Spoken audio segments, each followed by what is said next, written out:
So we've got to update all the pages. This Canadian couple creates a site only for death row inmates. New York has 6. For Tracy Lamoure and Dave Parkinson, it's a human rights issue. Dave Parkinson, he's from the Canadian Coalition Against the Death Penalty. Welcome, Dave.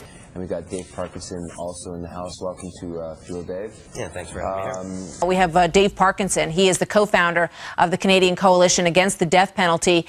Joining me now is Dave Parkinson from the Canadian Coalition Against the Death Penalty. Now also on the phone with us, Dave Parkinson with the Canadian Coalition Against the Death Penalty. We're joined now by co-founder of the Canadian Coalition Against the Death Penalty, Dave Parkinson. And Parkinson disputes the claims that capital punishment is simply an us versus them issue. Capital punishment is our focus today, and we're joined by Dave Parkinson with the Canadian Coalition Against the Death Penalty. Well, we provide web pages regardless of guilt or innocence for anyone who has been sentenced to death, mostly in the United States, but we do have a few prisoners in other countries around the world as well. There was the case in the Vietnamese woman, Ms. Nguyen, who was accused of drug trafficking and smuggling drugs back to Canada. Now, she was held for some time, and our government was working with them, and they had given us assurances that they'd allow Toronto detectives to go over to Saigon to review the case, because there was ample evidence showing that she'd been duped by these drug dealers into taking this stuff back and was actually not guilty. They went ahead and executed her without even advising our government, and it wasn't until a family member actually called Foreign Affairs that our government became aware of it. So we do have to be very cautious when making these arrangements with countries who don't necessarily, as I said before, want to play the game and follow international law and standards. And in those instances, if they are to do that in one instance, then right there we have to say no, that's it. We're not giving you a second chance, and we're not going to put a person's life on the line because we can't trust arrangements we enter into with your government.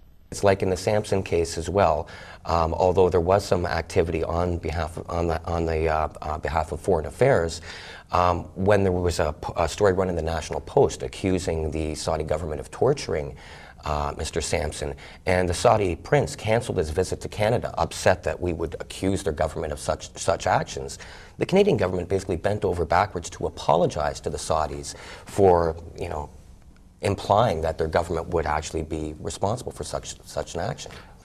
As a society, once we start making that judgment as to who should live and who should die, we're doing exactly what the killer has done, which has ended them up on death row in the first place. You've done a lot of these cases. Or no physical evidence whatsoever. But, you've done a lot of these cases. Don't give me the nonsense about circumstantial cases. I mean, the bottom line is circumstantial cases are the strongest cases out there. Eyewitnesses, jailhouse snitches are the type of testimony that lead to overturned verdicts because they're so unreliable.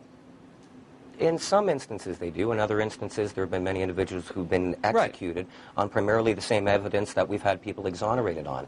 But we can pretty well reassure everybody involved in this case that we're not going to be parking satellite trucks up and down their street for the next 2.5 years, sticking microphones in their face and bothering them in their personal affairs while they're trying to deal with what is a substantial loss.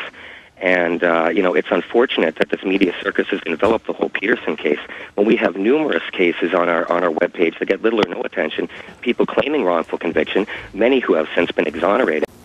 Well, from what I understand, he's always maintained his innocence, and he continues to do so in the form that we provided on our webpage. Now, Mr. Crittenden, is it not a serious breach of security to be releasing, for the public relations officer at San Quentin to be releasing such detailed information on Mr. Peterson's comings and goings within the prison facility? I understand it's one thing to advise the public how he's checked in, fingerprinted, and escorted to his cell.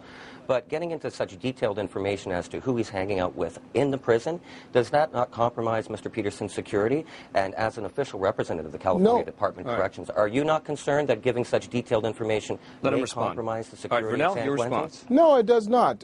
He is only in death row, and he is put in with a group of death row inmates that are all compatible with Mr. Peterson. And there will be no other inmates that will have access to him. Of the 637 that we have on death row in the state of California, none of them. And now the public at large knows who those individuals are, and they know who is in contact with Mr. Peterson within the facility. So how does that not compromise and there's almost 65 of them that are. But how does it compromise security? I don't even understand theoretically how it would. I mean, he's on death row.